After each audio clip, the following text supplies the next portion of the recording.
이순환 정보체계론 강의를 시작하도록 하겠습니다. 오늘부터 해서 6회로 토요일 날 끝내는 걸로 하고요. 시험은 여러분 PSAT 보신다고 고생하시고 그러니까 목요일에 한 1회 정도 보도록 하겠습니다. 자, 예.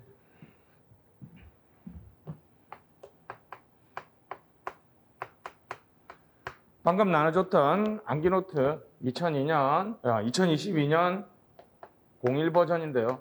아마 여러분들이 21년 10월 버전이 있을 텐데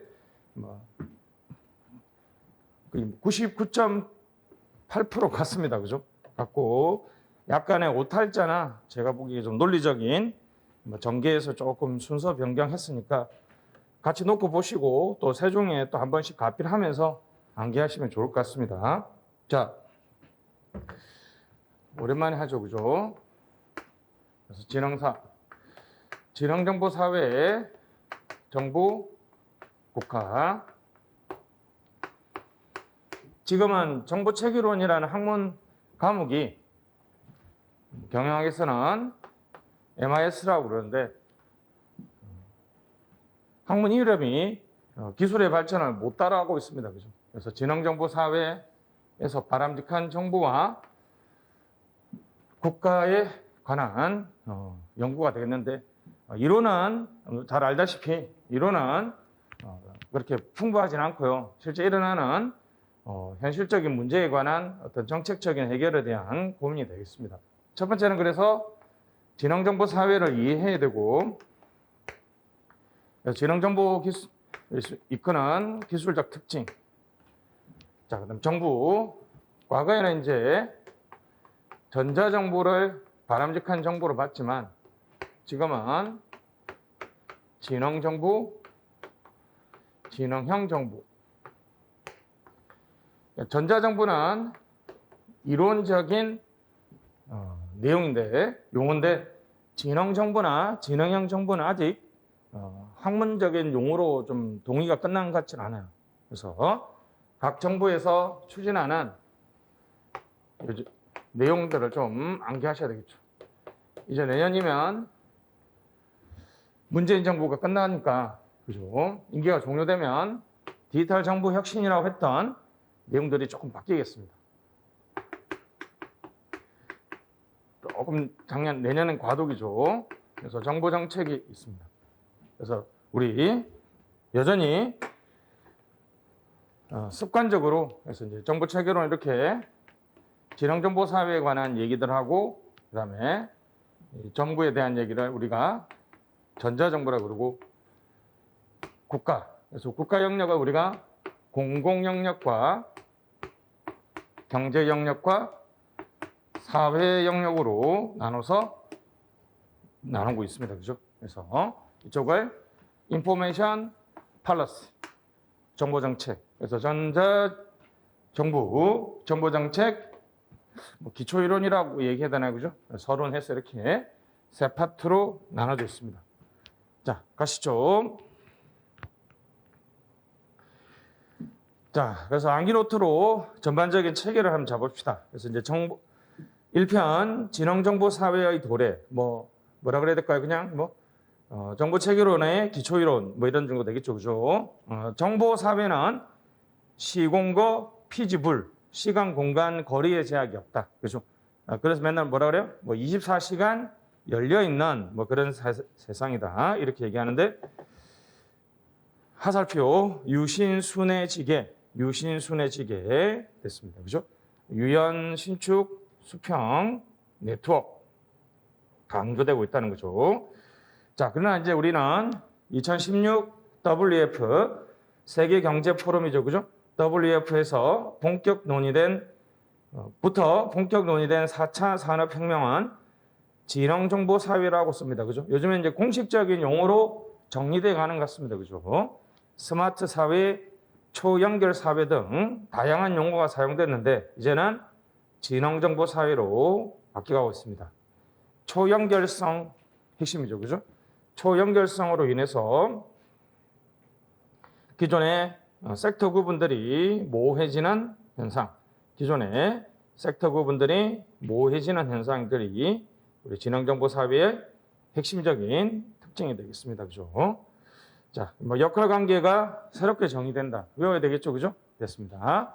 그래서 상복투시, 그 당시에 WEF에서 지능정보 사회의 특징을 상호의존성, 복잡성, 투명성, 적시성이라고 얘기했는데 요 단어보다는 밑에 있는 그죠? 정경사. 지능정보 사회에서의 정치는 이른바 실시간 또는 피드백을 통한 직접민주, 시민민주주의가 가능해지고 있으며 경제, 우리 데이터 경제 기억해야 되죠, 그죠?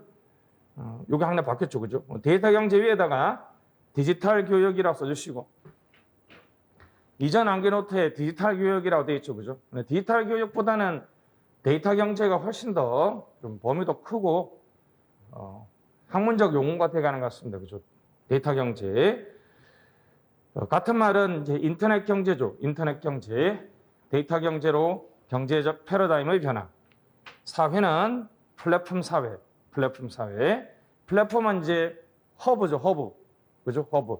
인적, 물적, 하드웨어, 소프트웨어, 인프라의 결합체를 우리가 플랫폼이라고 그러고, 헤테라키는 혼계 사회죠. 혼계 사회. 그죠? 우리 시장, 시민사회, 정부라는 메커니즘이 동시에 나타날 수 있는 또 하나 빠진 게 이제 자기 조직화.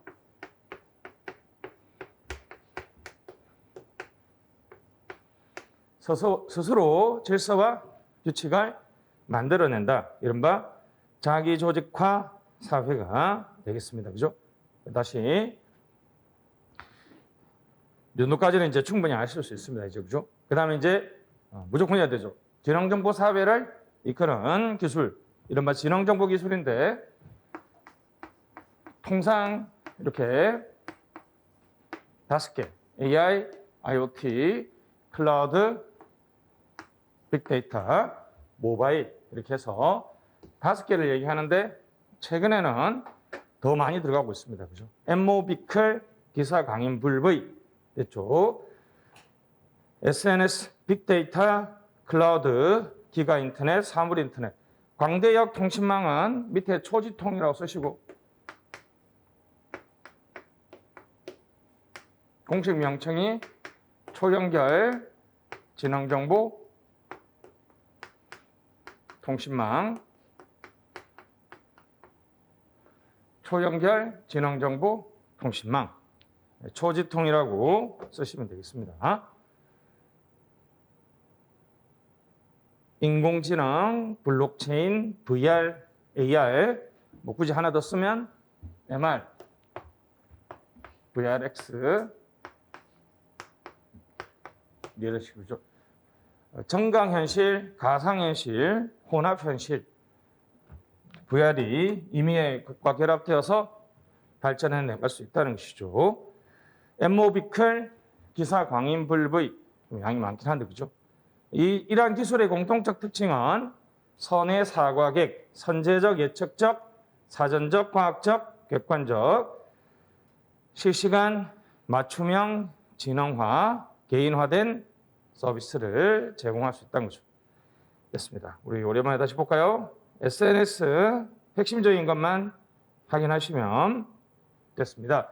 SNS가 A 해주시고 다 A인데 근데 이것도 좀 고시라서 그죠? 이 MOBICL 기사 강인 불V 중에 시험에 유일하게 안 나온 게 SNS. 요즘 SNS의 긍정적인 측면과 부정적인 측면이 많은데 그죠? 시험에 잘 안 나오는 것 같습니다. 그죠? 그래서 그나마 미기출이니까 A 해주시고 됐습니다. 요 흐름인 거 아시죠? 항상 이런 흐름 그죠? SNS의 기술적 동향과 전자정부에서 정보정책에서 무엇을 준비해야 되는지 됐습니다. 5,100만 건 이제 수치는 아니어도 됩니다. 알았죠? 뭐 대략 이런 거는 건데 외워도 되겠죠, 그죠? 크게 확 늘어나는 거 아니니까 그죠?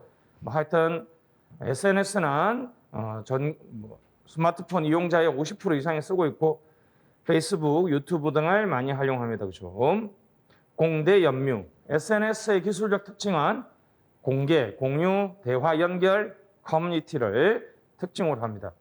그래서 이제 가짜 뉴스나 페이크 뉴스 등 어떤 SNS의 부정적인 측면이 많이 부각되면서 최근의 논점은 가짜뉴스 처벌법과 같은 SNS에 대한 규제, 이게 논점이죠, 그죠? SNS를 규제해야 될 것이냐, 말아야 될 것이냐, 그죠? 한때 그 공무원 면접에서 한때 단골 질문이었죠.